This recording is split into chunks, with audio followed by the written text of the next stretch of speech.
suits and other things like that. And we want to also welcome town energy committees. You are doing the local work that's so great, and it's really, really important what you're doing. So we will hear we have until like 12:35, about 20 minutes to hear from Laura. That includes questions, and then we'll go to the town energy committees. And then we'll have to break up at 10 of 5 of because we have to go to the floor. Okay? All right. So, and enjoy your pizza and feel free to come up and get more. Thank you for the pizza. Okay.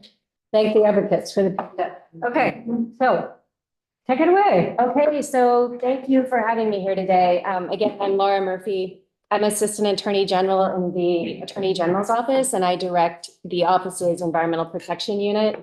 So that's a unit of about 7 or 8 attorneys and a paralegal, and we do most of the Attorney General's office's environmental work.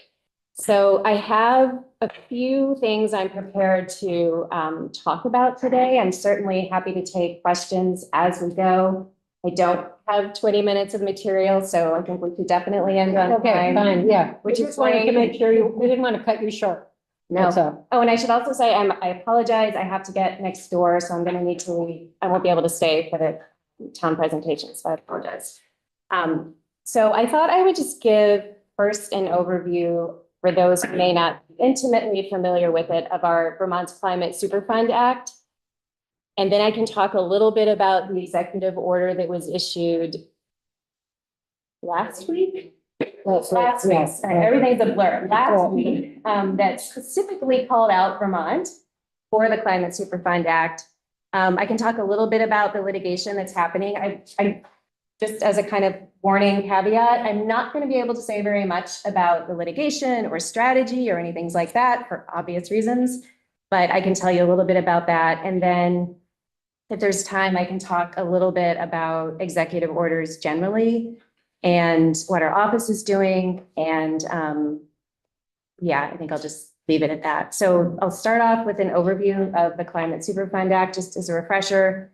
This was a law that passed last year, and it establishes the Climate Superfund Cost Recovery Program. And there are 3 main parts to that act. So the first thing it does is it requires the Treasurer's Office to do a cost assessment of the cost of climate change to Vermont. And there are 3 parts to that cost assessment. The first one is to do a summary of the cost driving effects of covered greenhouse gas emissions, and covered greenhouse gas emissions is a special thing I can talk about later. And so that's things like public health, agriculture, biodiversity, and housing.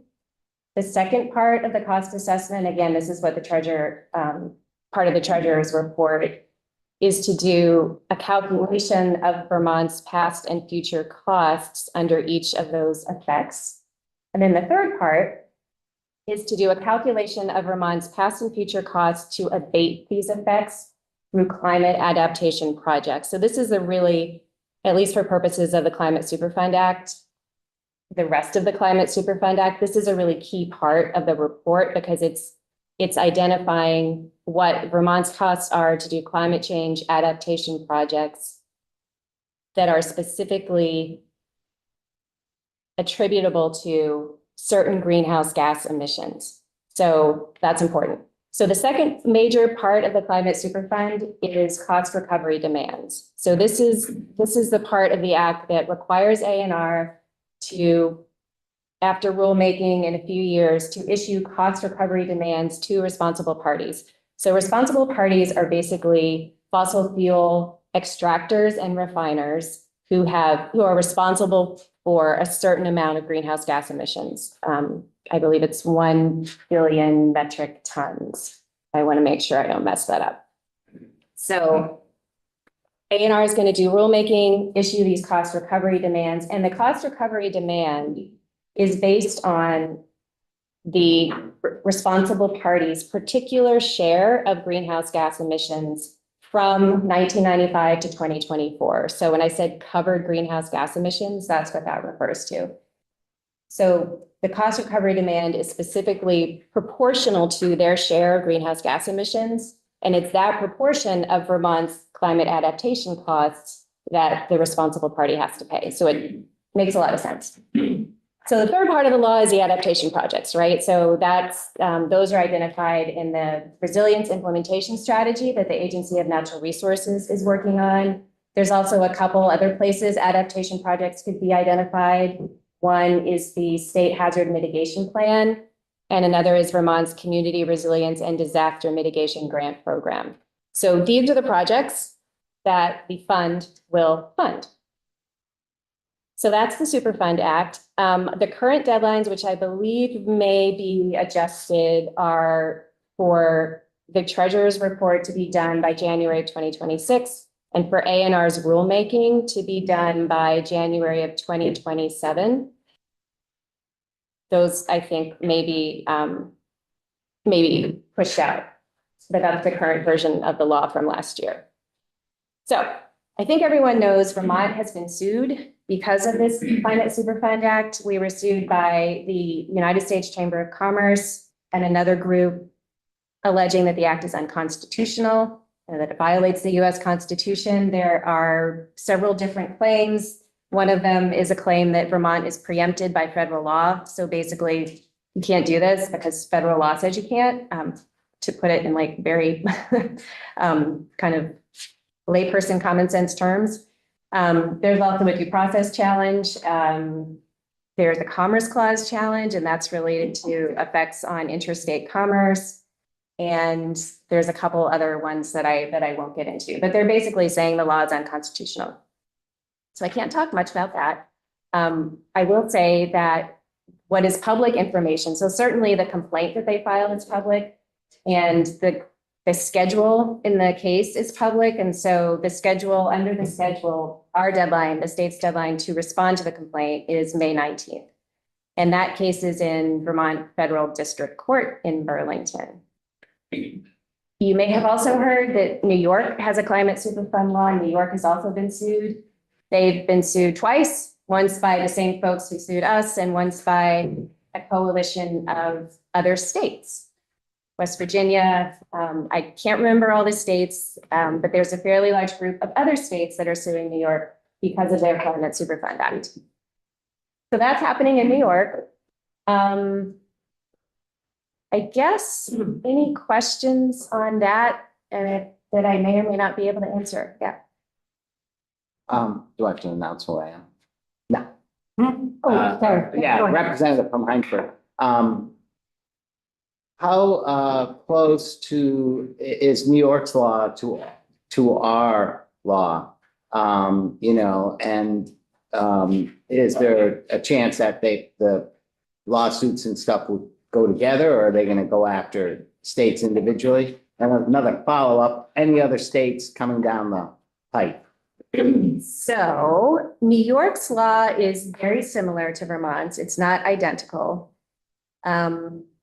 And in terms of whether the cases might end up in the same court, currently they're not, of course. Currently, New York's cases are in Federal District Court in New York. They're in two separate districts at the moment, although New York is trying to have them consolidated. So currently they're in separate courts. In terms of whether there's any other states who may pass Superfund laws, I believe that Maine might have a bill, but I'm not sure. I'm not really totally sure of the landscape there. Yeah. Thank you. Yeah.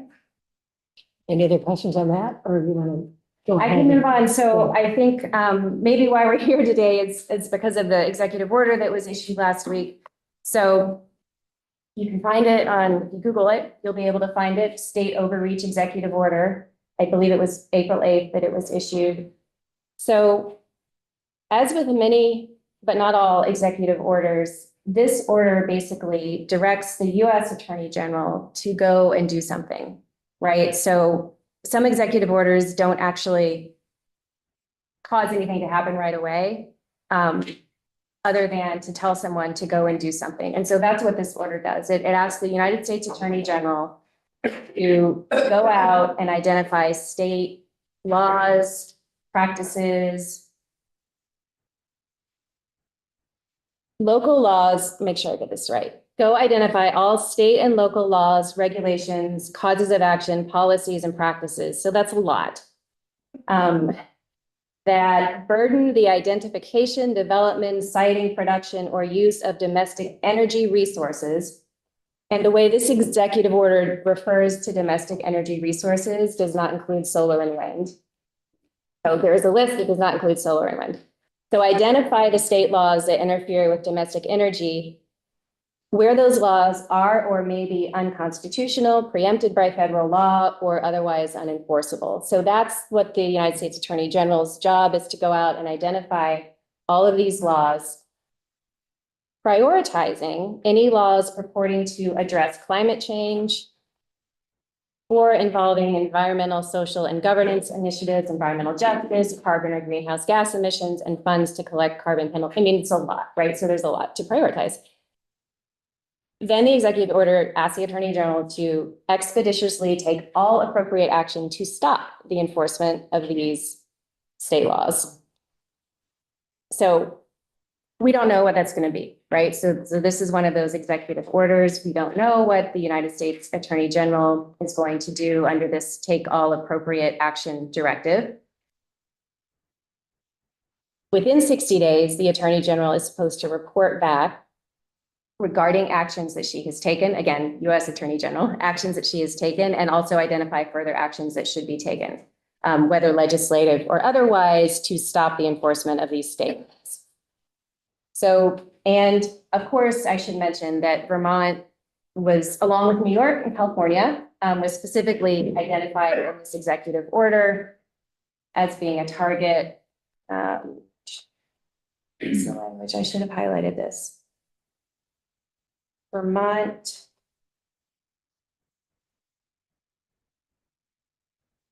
Anyway, I can't find the language right now, but it talks about how Vermont and Vermont. So it talks about California's, and then it talks about Vermont similarly extorts, I apologize. It talks about New York. New York's climate superfund law. And then it says Vermont similarly extorts energy producers for alleged past contributions to greenhouse gas emissions anywhere in the United States or the globe. So that's referring to the Climate Superfund Act. So we'll see. I think we're going to see what happens with that. We don't know. Any questions on that? Yes. Is there an appeal process if something is determined are laws or not? Yes. So if the Vermont District Court or whatever court were to decide that our Climate Superfund Act is unconstitutional, there is an appeal.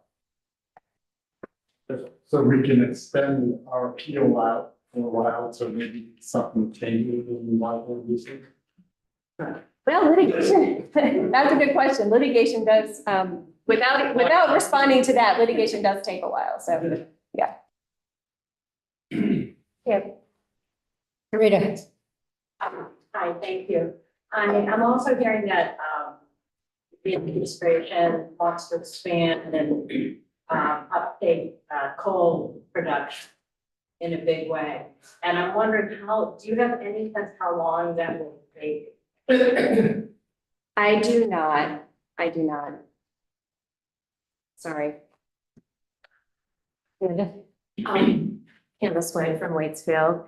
Thank you for this. So as of now, we're still in the process. The Treasurer's Office is getting this cost estimate together. So there have been no judgments on fuel companies and legislation and reparations at this point, right? It's just still in process. Yep. And so perhaps, like, worst case scenario, this federal suit could kind of stop anything that Vermont is trying to do, like worst case scenario, because we haven't really gotten any money anyway.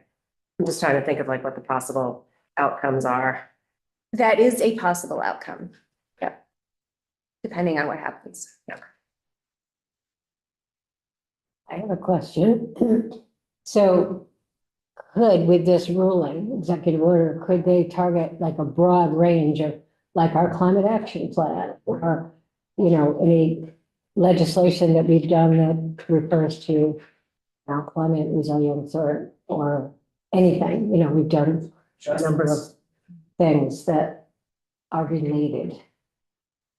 There are definitely lots of things that that Vermont has done that are related. I think the way the order is drafted, my sense is that it is intended to be very broad. to cover those types of things. But, and I should have highlighted this before, it says to only identify the things that the US Attorney General believes are unconstitutional or illegal.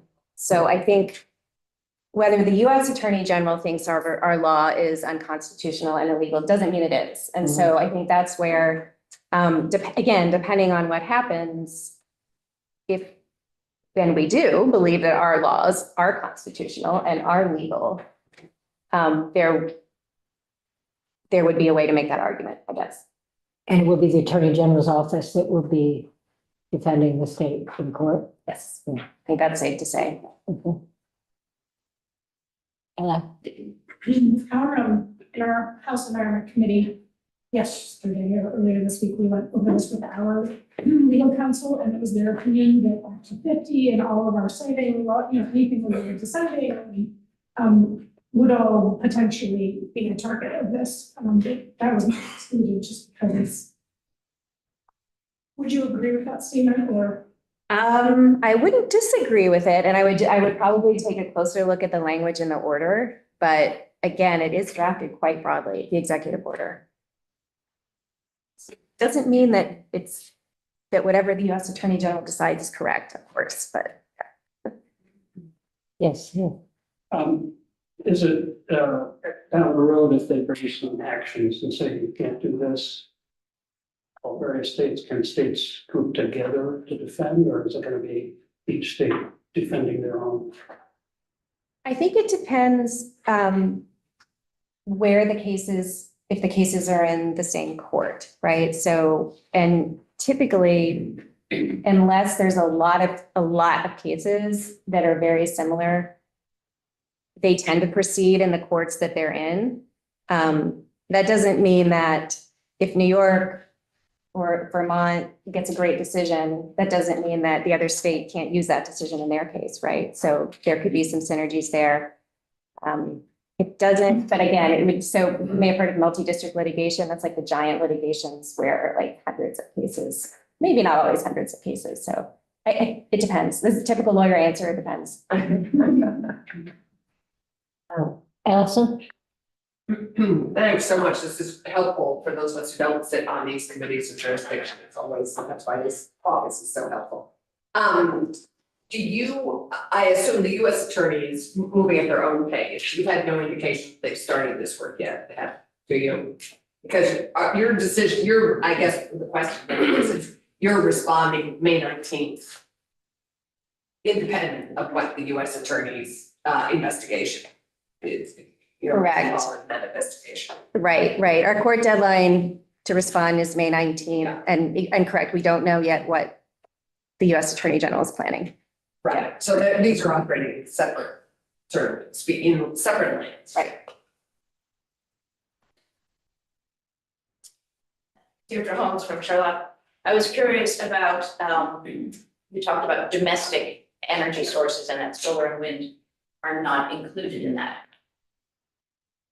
Do you have it there? Can you describe how are domestic energy resources defined and why would locally generated solar and wind not be included? So I do have it. Yeah. So it says, my administration is committed to unleashing American energy, especially through the removal of illegitimate impediments to the identification, et cetera, of domestic energy resources, particularly oil, natural gas, coal, hydropower, geothermal, biofuel, critical mineral, and nuclear energy. So it's not a short list. I mean, it does include a fair amount of energy, but it doesn't include wind and solar. I would hate to speculate about why. We can speculate. Right. I think we have time for one more question. John? Is this the kind of case that could end up in the Supreme Court? And if so, would the other states then be able to work together to defend? Or would all these cases happen separately and would that not work? It could end up in the US Supreme Court. And that is a good question. Because we currently do have the two cases in Vermont and New York,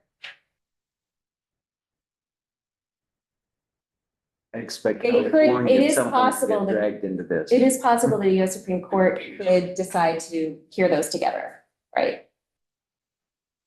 Wouldn't California be like to target as well? So they, potentially, they don't currently have a Climate Superfund Act, but I understand they may have something similar. Okay, well, I think we want to be able to have time to hear from our energy committees. Laura, thank you so much for coming. This is really helpful. Thank you. Thanks for Good luck. Great questions. So how do we want to, And Representative Burke, you said helpful, not. what I say? Helpful. Helpful. Helpful, not helpful. Right, not helpful. So how do you want to organize this? Yeah, yeah. So just pivoting off of that, thank you so much to Laura and your team. Just underscoring that executive order highlighted community, local efforts as well. So a natural pivot to just say that there has been a tremendous amount of work happening at the local level. I know many of you are very well aware of it. You have energy committees in your town. If you don't, come see me or see Jack or Evelyn about starting one, but there are about 130 towns in the state of Vermont that have these mostly municipally appointed grassroots groups. We have a handful of these local leaders here, just testified at House Energy, and we've just been sort of elevating the types of leadership and projects that these communities are undertaking in service of helping the state meet its climate pollution reduction requirements, adaptation resilience strategies, and the equity goals of the Global Warming Solutions Act and all of their policies. So there's, I just wonder if like folks can introduce themselves and maybe just say a few words. I know we don't have a huge amount of time, but there's such innovation and really important progress at the local level. So I think most of our community leaders are over here in the bill. Yes, so maybe we can just start with Linda and then we'll go back to Bill, because you just don't pick up. Hi, I'm Linda Gray, I'm from Norwich, and I just want to say, think of your town energy committees as sort of the last mile deliverers, so we're working with our residents, we're working with our town officials to try to, cut energy use and switch over to clean energy, and I think we all feel like all of the messages that we try to deliver individually at that level, they're consistently, they need to be backed up by state and federal policy. And if federal policy withers away, that leaves state policy. So I'm gonna thank you guys for the work you've done already and to say, hold the line and keep it up. Thank you. Well, I think it's really important that we keep these alliances alive, particularly in this moment. So, Yeah. Great, thank you. Hi, I'm Bill Shipley. That workforce development. So I just want you to know, I will be available to help you in any way possible. Call me, email me, find me in Hardwick. I don't know what more I Bill can has a say. very personal story, very, say 1 minute about what happened to him So, and why the climate super fund might be important to you. I thought here in Vermont, I'd be safe from climate change for the rest of my life, which is numbered. I'm 23, the Lamole River rose up and just embraced my business. I don't talking about getting wet. It went downstream. And what was left wasn't even worth taking to the scrapyard. So, my entire business is challenged by recovery and relocation at this time. I'm grateful for $1,600 from BGAP. I got by a couple of months with that.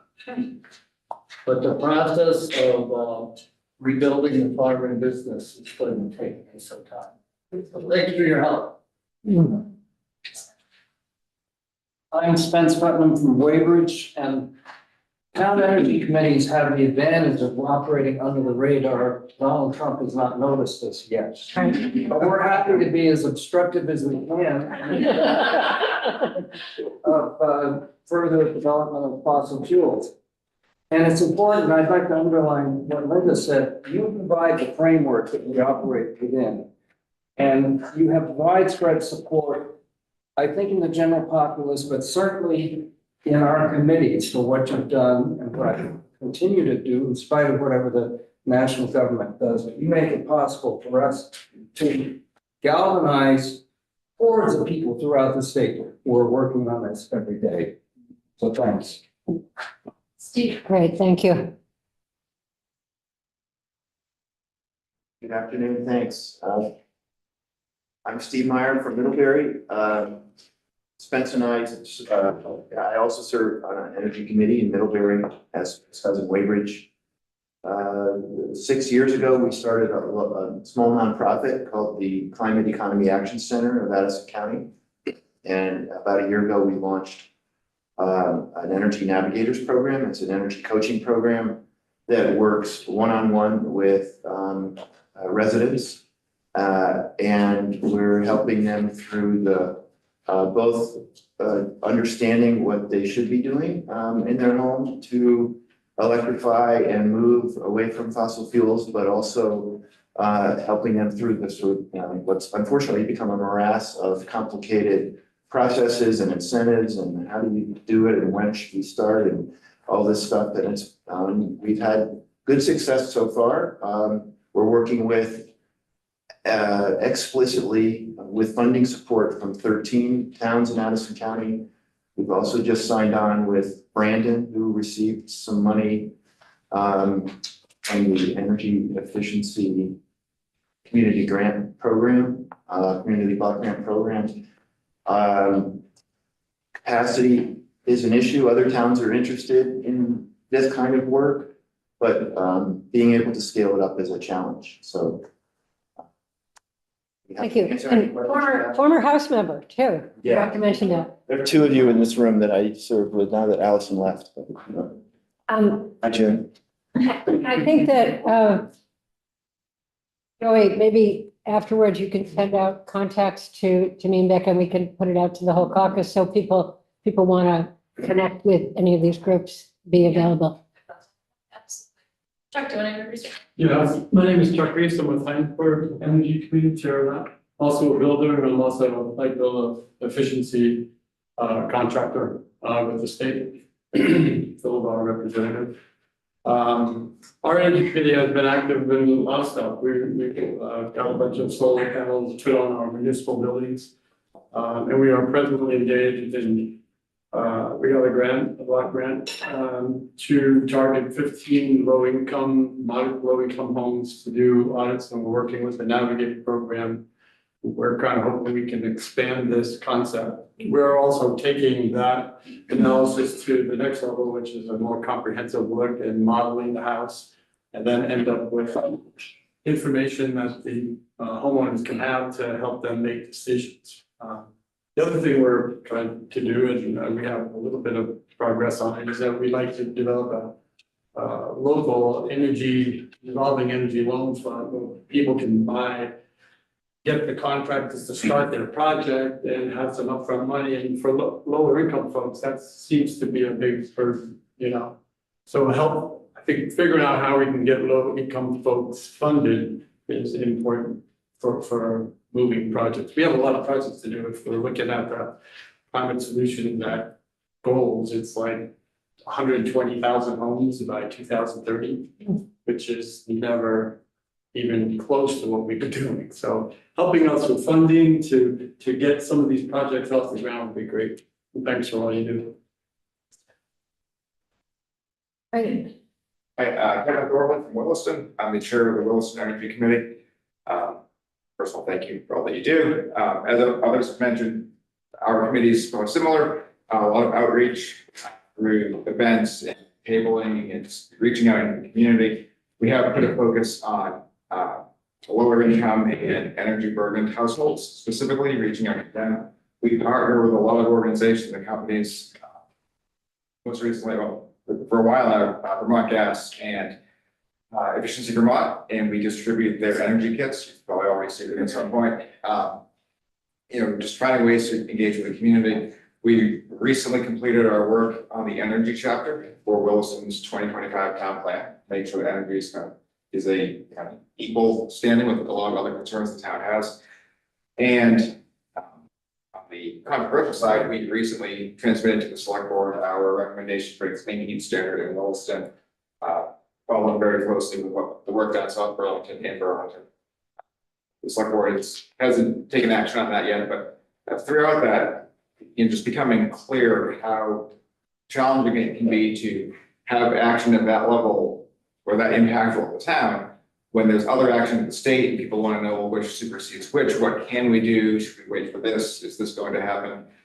We're trying to be out there and out front, and all the support that we can get from all of you is critical to that. So thank you. Great. Thank you. A couple minutes left, just maybe brief introductions. Oh, sorry. I will speak a little bit on the Hartford Energy Commission, if that's okay. I'm the vice chair of the commission in Hartford, and I work closely with some of our neighbors here, like Linda in Norwich, and done some awesome window dresser projects, which is a huge organizing effort. But one of the biggest efforts we've taken up intersects really nicely with some of the work we've done at the legislative level, which was to basically require or allow for geothermal to be a regulated utility, public utility in the state of Vermont. So we've taken full advantage in Hartford, and we conducted a study to check out the feasibility, and we're gonna now we're getting a select board approval, and we're gonna be able to start the process of actually doing a ground source heat pump or thermal design in our downtown district. So we're lucky as a large enough town, we could acquire the resources to do such a thorough analysis. So if other smaller towns maybe want some advice about what it takes to get a project like that up and running, I have plenty of resources and we can work together. And it's great to have a legislator on the local energy committee. I'm sure there are others too. Yeah. You are, yeah. I'm Deirdre Holmes, Chair of the Charlotte Energy and Climate Action Committee. And it's just to highlight a recent project we've completed. We recently built a town garage, which is geothermal. And the Energy Committee was able to just get ourselves involved in that design process from the very beginning and help make decisions about design and material use and definitely heating and cooling. And we covered the whole entire roof with solar, which covers the garage's needs, but also we were able to use net metering to also cover the other town properties. So there's 4 other buildings that get some of the excess. On Earth Day, it will have been in operation for its first year. So we're still tracking the numbers, but it looks like we're going to be at about 70% of all the town electric meters based on current demand. So we're now working on phase 2 of that, hoping to install additional solar to make up the remaining 30%, as well as looking ahead, we've got some furnaces that are 20, 25 years old. Before they're replaced with similar furnaces, we want to use the electrical savings that we're enjoying now to install heat pumps, maybe run both systems for a while, but with the idea that we can graduate out, we can we can do a full fuel switch within the next few years. Inspiring. I'm Roland Davis, I'm chair of the Shelburne Climate and Energy Committee. Been active in a variety of different ways. I'll just highlight a couple maybe. One is most recently the town office building, which is an old converted schoolhouse, has 7 rooftop HVAC units that are coming to the end of their life. We were able to get an engineering study done, after our assessment engineering study, and now appear to be steering the town towards a decision to install hybrid, heat pump units, which is probably about $300,000 project or so. But it will cut, I think, by more than 50% the greenhouse gas emissions on that. It's one of our biggest energy users in town. The other thing, sort of my passion project at the moment is working with the folks from Madison County and trying to scale up the Navigator program statewide if we can. So we have a planning meeting May 6th. Yeah. Planning meeting, about 20 of us, surrounding communities, but also almost all the organizations that need to be represented, see where we go. And one of our hoped for goals is maybe getting Rewiring America coupled in as a partner to our effort to scale this thing upstate. And last but certainly not least. I'm Alice White. I'm on the Middlebury Energy Committee, a relatively new member, newly moved to Vermont. One of the reasons we retired to Vermont was that we were very proud of what the state was doing. Came from Boston, where my university, BU, just built the largest geothermally heated building in Boston. It's a 17-story glass, 200 pumps or 200 wells underneath, but looking fantastic. And I'm actually training as an energy navigator because I realized moving here how the challenge of, as you look demographically at people in the state, the challenge between people who are doing new construction as we did and people who are living in houses that are 100 or 200 years old. And so I thought through that program, and the training is fabulous, I will understand better how to help people navigate the landscape. And I just hope there's still incentives because that's key to getting them over this barrier. There's a upfront barrier, but once you move past that barrier, your heating costs are level. If you have solar, they're zero. So anyways. Well, We just thank you for the It's time. just- They're Yeah. doing so much work. It was- for the this local is- health. This is one big team effort, so come on. and you know, this is so inspiring. I mean, it's really inspiring for us. I mean, speaking for myself, hearing what you're doing, it sort of makes those connections out from this building that we tend to get sort of, you know, sequestered and psychologically and physically, and to think about all the work that's going on and how we are partners. And I would request, energy committee members, reach out to your representative anytime and say, hey, here's a problem or here's something. Not that something can get done because it's hard to get anything done, but at least know, oh, here's, because there are, opportunities to do that. So please do that. This is critical. Yeah. I know we don't have much time, so I loved all your stories. Is there, how are we getting this word out, or how are you, do you have websites? Are you sharing your case studies? We get so siloed, it would be, There's a mail list. there is a mail We could all list for join. this whole crew. Anyway, would love to figure out how to track your progress and share your case studies with other Vermonters. And you have an annual meeting where there's great ideas and skill building that happens and. Representative Victoria just teed it up for me, November 1st, we're gonna go back to the Lake Moria Resort and pay early, we're bringing it back. And we're not doing it on the day that you do your House Democratic Caucus. Yeah. Can I say one thing? Just as we understand the funding climate that we're facing, I would welcome hearing from folks on the ground about other types of things we could access. What kind of hurdles are you hitting in terms of processes that are happening, things that will take control over. I'd love to hear from you if you're hearing from your neighbors who are running into the problem that they're trying to do that for why. Hearing those stories, because those things don't necessarily cost us money, but we can really add capacity because from our perch here, it's great to see. You're not helping the poor suffering billionaires. 4 years. Thank you. Thank you, everybody, for coming. We'll have climate caucus in 2 weeks.